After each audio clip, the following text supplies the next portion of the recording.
allergie, 10 millions de Français souffrent de maladies respiratoires. Pratiquer une APA, activité physique adaptée, permet de prendre soin de son souffle. Mais comment se déroulent ces séances? Les explications de Tony Regna, coach sportif. Pour le patient asthmatique et allergique, le premier critère, c'est de connaître sa forme d'asthme. Au-delà de l'asthme, il faut aussi prendre en considération leurs autres particularités, leurs limitations en termes de mobilité, en termes de respiration pendant l'effort et musculaire. Donc à partir de là, un programme est établi et on suit le déroulement pour pouvoir faire progresser la personne. La norme, c'est de faire de l'activité au moins 3 fois par semaine, d'une durée allant de 45 minutes à 1 heure. Et à côté, elles ont ce que j'appelle des petits devoirs à la maison. Par exemple, ça peut être de la marche, ça peut être de la course, ça peut être du vélo, aller à la piscine. Et les patients ressentent une amélioration en combien de temps? Alors ça varie en fonction des gens.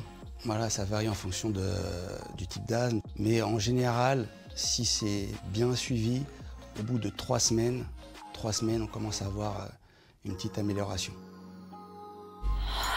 Bonjour, quand on est asthmatique et qu'on veut faire du sport en extérieur, il faut prendre en compte le pic de pollution ou la météo?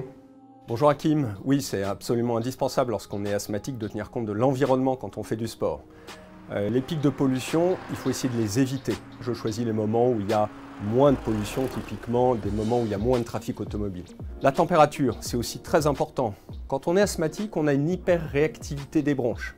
Si je respire vite et beaucoup en faisant du sport et que l'air est froid, je vais refroidir mes bronches, ça va déclencher des crises d'asthme. Donc je vais faire plutôt mon sport à l'intérieur.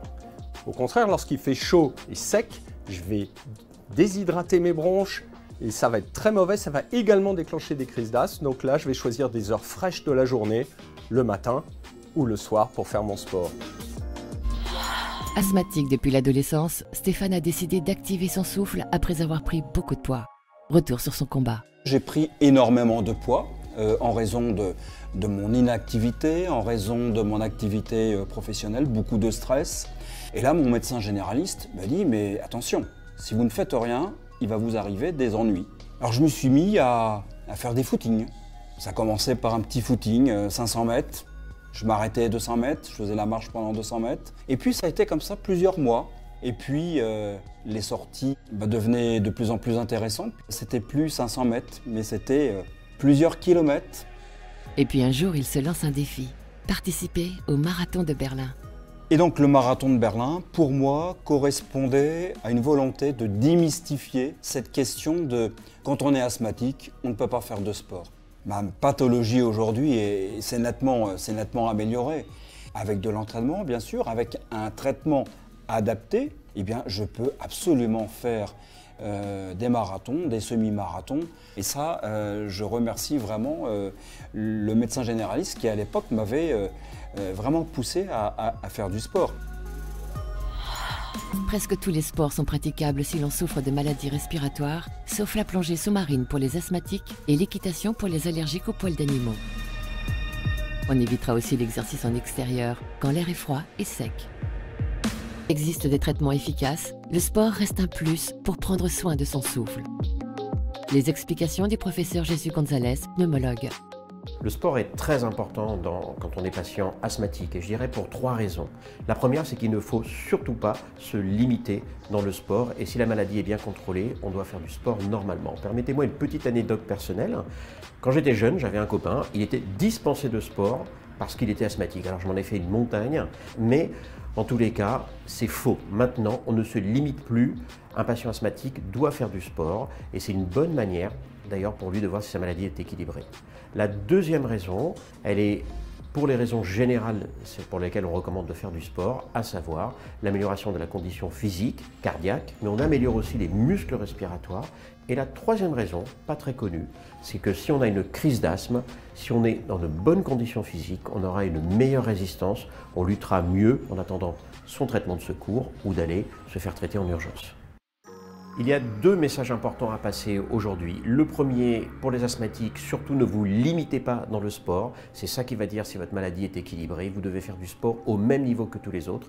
Et le deuxième, c'est le même que pour la population générale. Le sport, c'est bon pour tous les organes, donc allez-y à fond.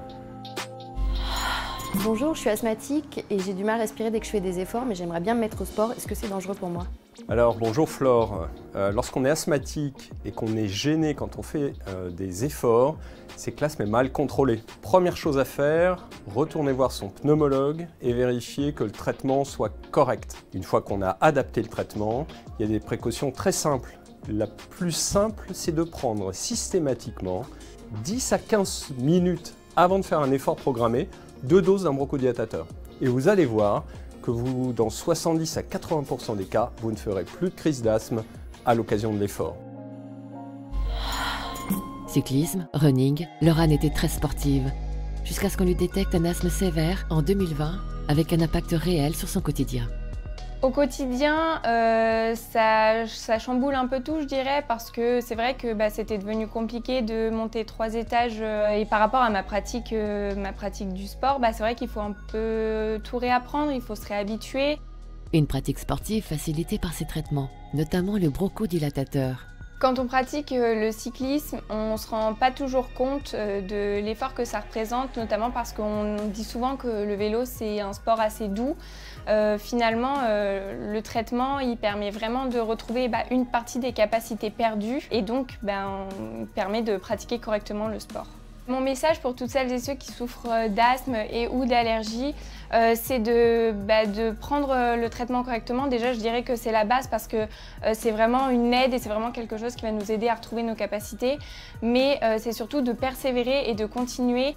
Plus on fait du sport, plus le corps s'habitue et plus après on y prend du plaisir. Si vous souffrez de maladies respiratoires et que vous souhaitez commencer une activité physique ou sportive, rapprochez-vous de votre équipe soignante, pneumologue et médecin traitant. Et n'oubliez pas de prendre votre bronchodilatateur avant toute pratique physique ou sportive. Et quelles sont les précautions à prendre si on est touché par ces pathologies et que l'on veut faire du sport? Les explications de Sonia Hassan, kinésithérapeute. La première chose qui va être importante, c'est de définir ce qu'est l'activité physique. Elle concerne en fait toutes les dépenses d'énergie que va réaliser le corps pour réaliser des mouvements. Avant de pratiquer une activité physique, d'abord avoir un suivi médical régulier, une prise de ces traitements de fond pour son asthme, mais aussi la prise des traitements de crise juste avant la pratique de l'activité physique en prévention. Donc, la prise de bronchodilatateurs d'action rapide inhalés par le patient avant la pratique de son activité physique. Avant la reprise de l'effort, un programme de réadaptation respiratoire peut être prescrit. Mais ça consiste en quoi? La réadaptation respiratoire, c'est une prise en charge en centre de rééducation dont l'objectif va être d'améliorer la santé physique et psychologique des patients asthmatiques mais aussi insuffisants respiratoires chroniques. Elle va comprendre le réentraînement à l'effort qui, lui, a pour but de créer de l'essoufflement chez le patient par divers moyens, la pratique de marche sur des durées prolongées, de vélo, de la montée d'escalier, bref, tous les exercices qui vont essouffler le patient pour qu'il soit par la suite moins gêné à l'effort. Bonjour, j'ai 65 ans. Ça fait longtemps que j'ai pas fait de sport. J'aimerais bien m'y remettre. Vous avez des conseils? Alors bonjour Laurent, le sport c'est bon tout le temps et pour tout le monde. Il n'y a pas de limite d'âge. Simplement, à partir de 50 ans, avant de se remettre au sport, surtout quand on n'en a pas fait depuis longtemps, il est bon de prendre quelques précautions. La première précaution, c'est d'aller voir son médecin traitant. Il va vérifier que tout va bien. Il va également mesurer votre souffle, très important, notamment si vous avez fumé ou si vous avez été asthmatique. Et après avoir vérifié cela, c'est vous qui devrez choisir votre sport, les conditions de l'exercer, et vous verrez que le point important, c'est de se faire plaisir. Alors qu'elle se destinait à une carrière de sportive de haut niveau, on diagnostique un asthme sévère à Maïssa, ce qui stoppe son élan.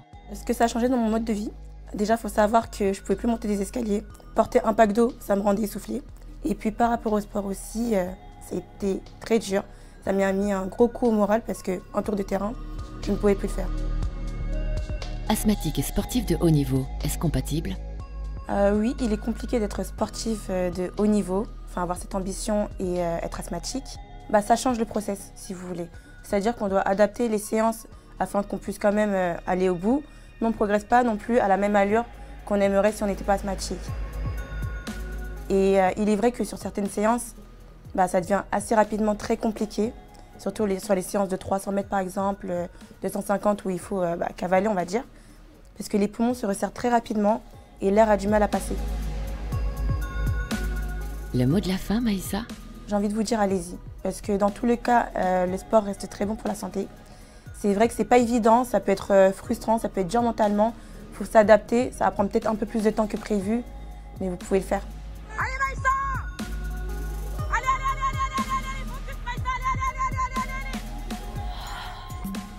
Avant de faire de l'activité physique, il faut toujours faire un échauffement progressif et adapter son effort à ses symptômes. Et toujours avoir sur soi son bronchodilatateur. Retrouvez d'autres conseils sur le site de la Fondation du Souffle, lesouffle.org.